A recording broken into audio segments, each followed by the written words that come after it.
Hey Leute, ich habe es lange angekündigt und heute ist es endlich soweit. Ich beginne mit diesem Video, mit meinem QAnon-Podcast oder ich muss wohl eher sagen Anti-QAnon-Podcast. Hier ist also der erste Teil. In diesem ersten Teil will ich erstmal nur einen allgemeinen Überblick geben, was ich so alles thematisieren möchte in den verschiedenen Teilen, aus denen dieser Podcast bestehen wird. Und ja, also so die großen Aufdeckungen mit Bildvergleichen werde ich jetzt noch nicht vornehmen. Aber ich will mal einen inhaltlichen Überblick über den ganzen Podcast geben, weil ich habe da schon einiges geplant. Los geht's nach dem Intro. Viel Spaß!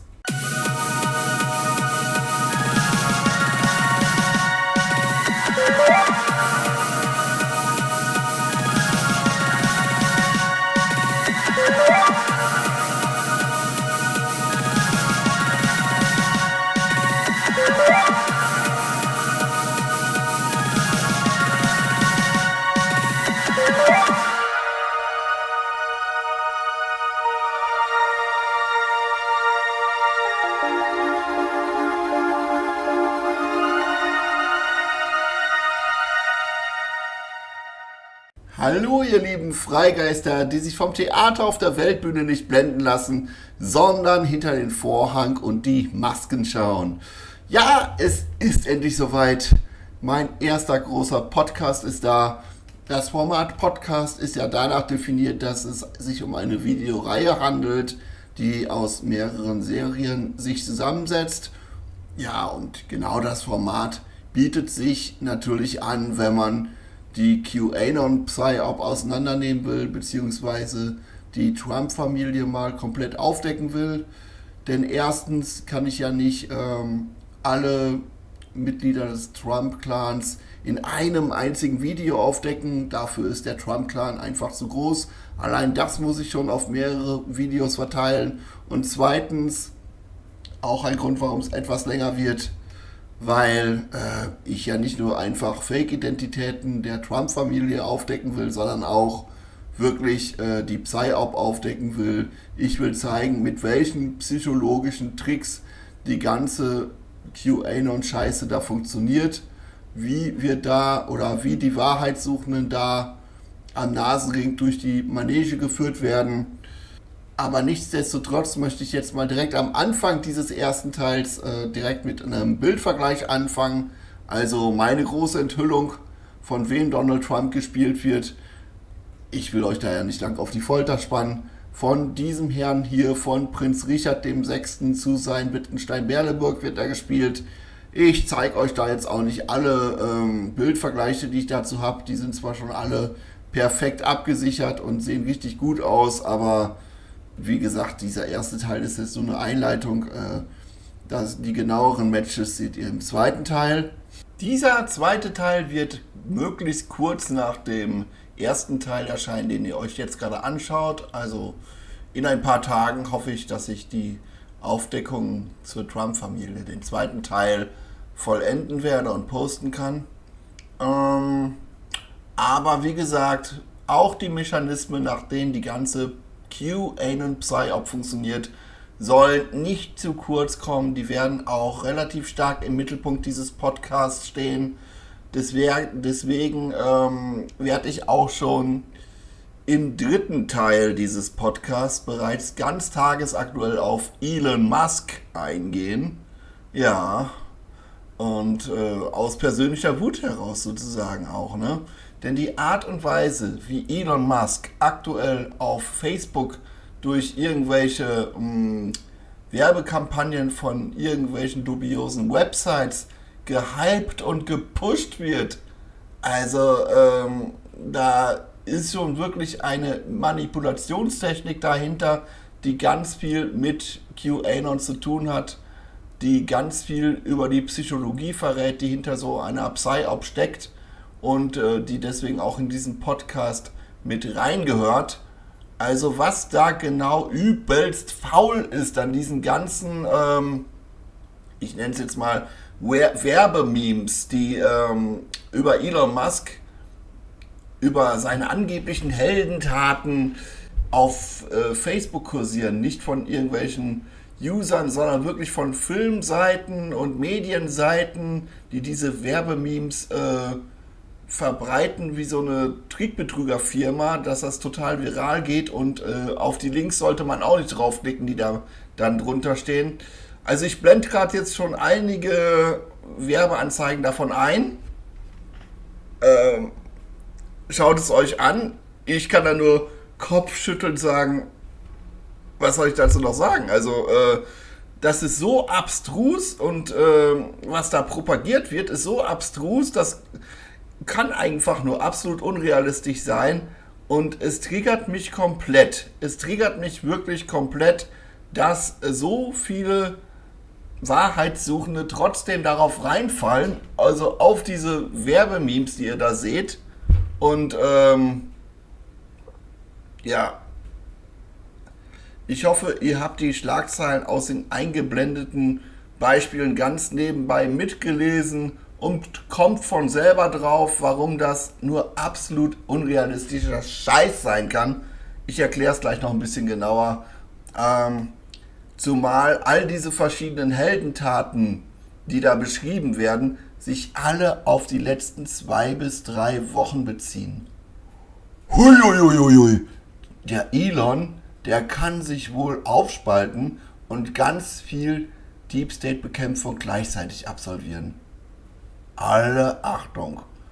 Aber wie dem auch sei, Elon Musk passt extrem gut in diesen ganzen Podcast herein.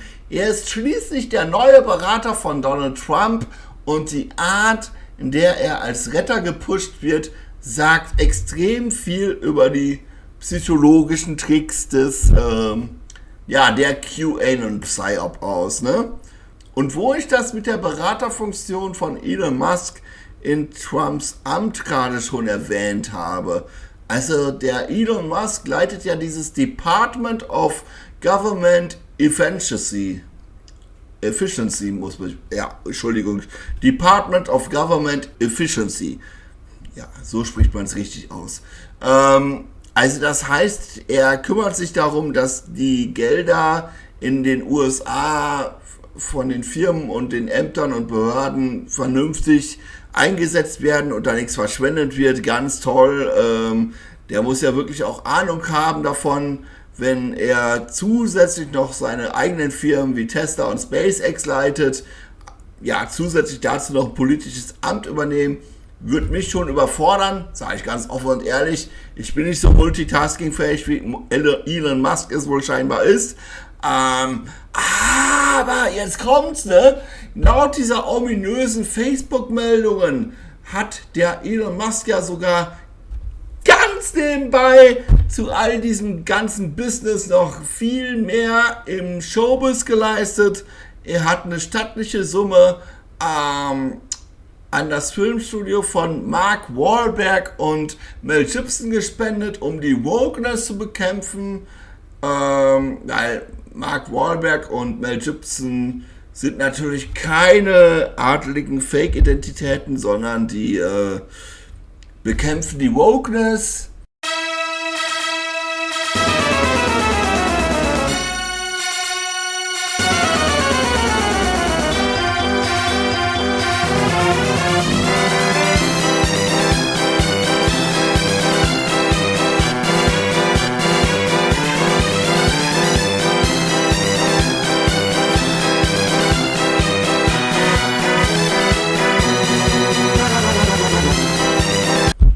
Ist ja klar.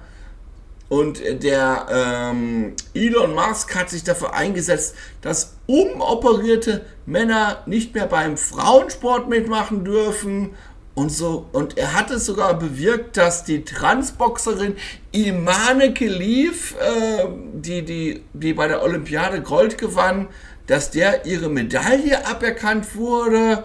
Wow, er kann sich sogar gegen internationale Komitees durchsetzen. Ja, muss man mal checken, wie viele offizielle Meldungen es dazu gibt, ob das wirklich stimmt. Ja, und dann hat der Elon Musk noch haufenweise Firmen aufgekauft, zum Beispiel ABC. Und da hat er dann den unwoken Tucker Carlson reingesetzt als CEO, um die Wokeness zu bekämpfen, natürlich. Und dann hat er natürlich auch die ganze Pädophilie bekämpft, indem er eine Liste mit Namen aufstellte, mit Namen von den Stars, die bei den Partys von Sean Diddy Combs waren. Ja, das muss natürlich auch sein. Ne? Also so ganz nebenbei die Recherchearbeit, ne? So ein richtiger Detektiv ist das, ne?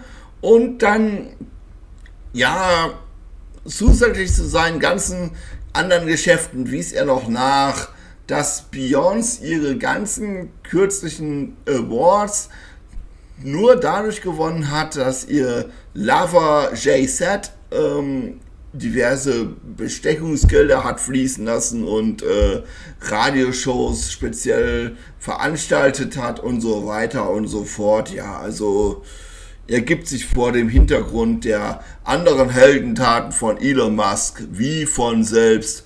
Ganz toller Kerl. Ich würde mir so auf die Schulter klopfen, wenn ich dermaßen multitaskingfähig wäre.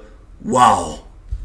Wie abstrus diese Storys in ihrer Gesamtheit sind, ja, das werde ich in der 3. Folge dieses Podcasts genauer zeigen, aber auch in weiteren Folgen werde ich Elon Musk definitiv thematisieren. Ich wiederhole an dieser Stelle nochmal auch gerne ganz genau das, was ich schon mal in dem jetzt gerade oben rechts eingeblendeten Shorts gezeigt habe. Elon Musk wird von Prinz Konstantin von Oranien-Nassau gespielt.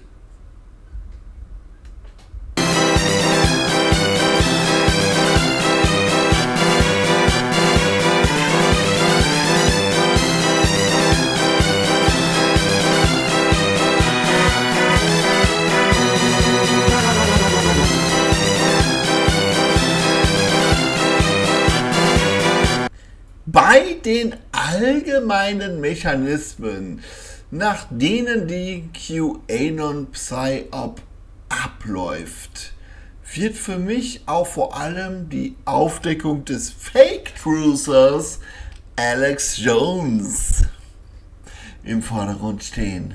Ja, und zwar ganz stark, denn Alex Jones höchstpersönlich war es, der Anfang Dezember 2015 ein Interview mit Donald Trump führen durfte. Ein Interview, in dem er schon mal den Donald als Patriotenpräsidenten sozusagen bei den aufgeklärten Truthern rübergebracht hat, um die QAnon-Psyop vorzubereiten, um halt den Startschuss vorzubereiten. Dieses Interview war sozusagen schon der Startschuss, wobei die QAnon-Szene ja erst so ungefähr 2017 mit der ersten Amtszeit von Donald Trump begann.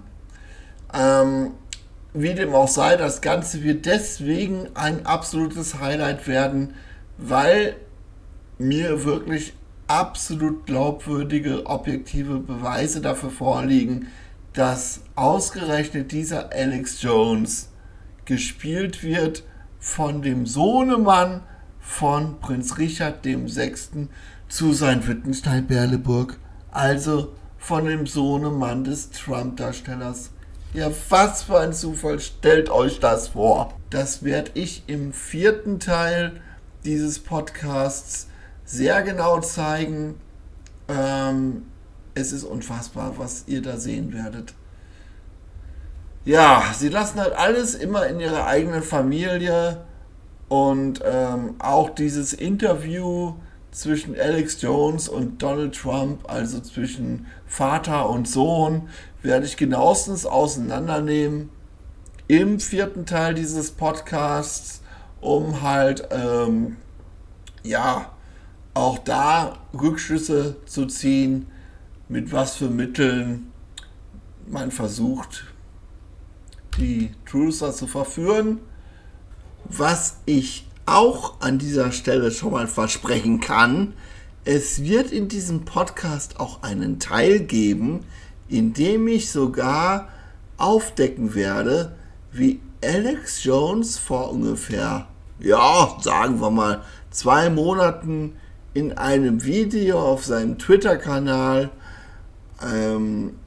Kinderhandel-Aufdeckungen abgefeiert hat, die angeblich Elon Musk innerhalb der britischen Regierung entdeckt hat. Also auch dieses Twitter-Video von Alex Jones, wo er Elon Musk dafür abfeiert, werde ich in diesem Podcast auseinandernehmen. Allgemein, und das sage ich ganz offen und ehrlich, auch wenn es ganz viele wahrscheinlich nicht hören wollen, allgemein werde ich diese ganzen Storys über Kinderhandel auseinandernehmen, die man allein schon dadurch als Fake erkennt, dass sie im Zusammenspiel zwischen haufenweisen Fake-Identitäten verbreitet werden. Ich bin niemand, der jetzt sagen will, dass es sowas wie Kinderhandel und Kindesmissbrauch nicht gibt. Aber ich bin jemand, der sagt, dass die Form von Kinderhandel fake ist, bei der Stars involviert sind. Denn Stars sind Fake-Identitäten von Adeligen. Also Schauspieler, die uns was vorspielen wollen. Also warum verbreiten die Adeligen hinter dem feigen Tarnmantel ihrer Fake-Identitäten solche Lügengeschichten über Kindesmissbrauch? Ja, weil sie das für ihre QAnon-Psyop brauchen, ne? Weil in dieser Psyop versuchen sie, uns an unseren Emotionen zu packen. Ne? Und dafür brauchen sie dramatische Storys. Babys in dunklen Tunneln. Genau das kennt man ja von diesen QAnon-Geschichten. Und wenn man dann die QAnon-Fans fragt oder darauf anspricht, warum es in der heutigen Zeit trotz Trump dermaßen viele Anzeichen dafür gibt, dass die NWO-Neppen ganz fest im Sattel sitzen, was antworten die QAnon-Fans dann? Ja, die antworten dann, aber es wurden noch Babys aus dunklen Tunneln befreit. Global Change. Oder es wurden doch in Hollywood Stars verhaftet. Global Change. Oder was weiß ich was, im Vatikan wurde jemand verhaftet. Global Change. Da sieht man also, warum die Adligen bei ihrer QAnon-Psyop auf solche Fake-Stories über Kinderhandel und auch angebliche Verhaftungen von Pädophilen und Satanisten angewiesen sind. Ja, genau. Weil sie uns dadurch an unseren Emotionen packen können und gleichzeitig auf dem Abstellgleis platzieren können, wo wir erstmal mit Ablenkungsszenarien ruhig gestellt werden. Hollywood-Stars, die wegen Pädophilie und satanischer Rituale von den Whiteheads verhaftet werden. Puh! Na, da können wir erstmal beruhigt sein, wenn da Fake-Identitäten, die von Adeligen gespielt werden, gemäß einer Psyop verhaftet wurden, deren Q-Drops von Adeligen geschrieben wurden. Ja, denkt immer daran, das Interview, in dem Alex Jones den Donald Trump im Dezember 2015 overbrachte, war eine Produktion zwischen adeligen Sohn und adeligen Vater. Also warum soll es nicht so sein, dass QAnon komplett vom Adel aus dem Boden gestampft wurde? Von wem auch sonst? Ich erinnere mich noch allzu gut daran, wie in der Corona-Zeit dass Trump-verliebte Anonymous sogar dazu aufgerufen hat, dass wir Bürger die Lockdown-Regeln gefälligst einhalten sollen. Ja, also jetzt nicht, weil Anonymous besonders regierungskonform ist, sondern weil Anonymous ganz genau wusste, dass die Whiteheads die Corona-Pandemie des Deep States nutzen werden für Verhaftungen. Also wir sollten die Lockdown-Regeln deswegen einhalten, laut Anonymous, damit die Whiteheads auf den leeren Straßen möglichst unbeobachtet, ohne großes Aufsehen zu erregen, halt die ganzen Verhaftungen durchführen könnten, die halt notwendig sind. Ist ja auch klar, ne? Bei mir in der Nachbarschaft laufen auch dauernd Stars auf den Straßen rum, die verhaftet werden müssen. Ja, also ich weiß dann noch, wie dann 2021 während der Corona-Pandemie in der Szene groß berichtet wurde, dass Tom Hanks verhaftet wurde. Ja, wobei mir dann spontan halt haufenweise Rollen einfielen, die sonst noch von Prinz Pavlos von Griechenland gespielt werden, weil der Prinz Pavlos von Griechenland, der spielt ja den Tom Hanks. Und also wirklich Rollen, die damals noch aktiv waren und die bis heute noch aktiv sind. Und um genau solche Rattenfänger-Methoden aus der QAnon-Szene zu entlarven, werde ich auch auf das bereits genannte Video von Alex Jones eingehen, in dem Alex Jones auf Twitter den Elon Musk dafür abfeierte, dass er angebliche Pädophilie-Skandale innerhalb der englischen Regierung aufdeckte. Denn es ist wirklich, aber wirklich die absolut typischste Masche der QAnon-Psyop. Stories über Kinderhandel mit den Fake-Identitäten der Adeligen zu inszenieren, um Wahrheitssuchende immer wieder an das Abstellgleis zu fesseln, das ich vor ein paar Minuten bereits beschrieben habe. So, das soll dann auch erstmal eine ausführlichere Vorschau auf das gewesen sein, was ich so in diesem Podcast an Projekten geplant habe. Also neben der Entlarvung von welchen Adeligen der ganze Trump-Clan gespielt wird. Mir geht es auch wirklich darum zu zeigen, wie sich die ganzen Mechanismen der QAnon-Psyop erst in dem Bewusstsein wahrhaftig entlarven, dass wir es mit allen dort auftretenden Charakteren mit Schauspielern zu tun haben. Und egal wie schlimm die Grausamkeit des wirklich realen Kinderhandels, den es auch wirklich gibt, sein mag, diese Schauspieler spielen euch den eben nicht realen Kinderhandel vor. Sobald Fake-Identitäten von Adeligen involviert sind, Promis oder Politiker, kann es nur gefaked sein. Und das Gleiche gilt auch, sobald diejenigen, die euch darüber berichten, Fake-Truther sind, die von Adeligen gespielt werden. Und auch gilt das Ganze vor allem für die ganze Epstein-Scheiße und die Sean Diddy Combs-Scheiße. Ansonsten hätte ich jetzt keine weiteren Themen mehr, die ich für den Podcast wirklich versprechen kann.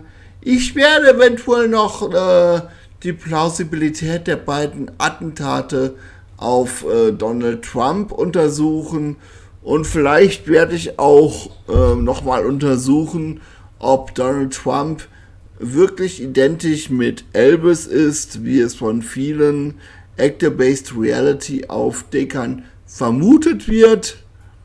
Aber was ich euch jetzt hier zusammengefasst habe, wird auf jeden Fall der absolute Hauptkern dieses Podcasts sein, dieses Podcasts werden, und ihr seid damit jetzt erstmal informiert.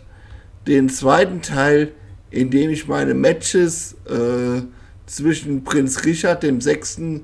Zu seinen Wittgenstein-Berleburg und Donald Trump genauer präsentieren werde, diesen zweiten Teil werde ich ein paar Tage nach diesem ersten Teil veröffentlichen. Ich hoffe, das schaffe ich. Und in diesem Sinne verabschiede ich mich nun von euch und wünsche euch allen einen wunderschönen Sonntag. Euer Somnidelius Solertius.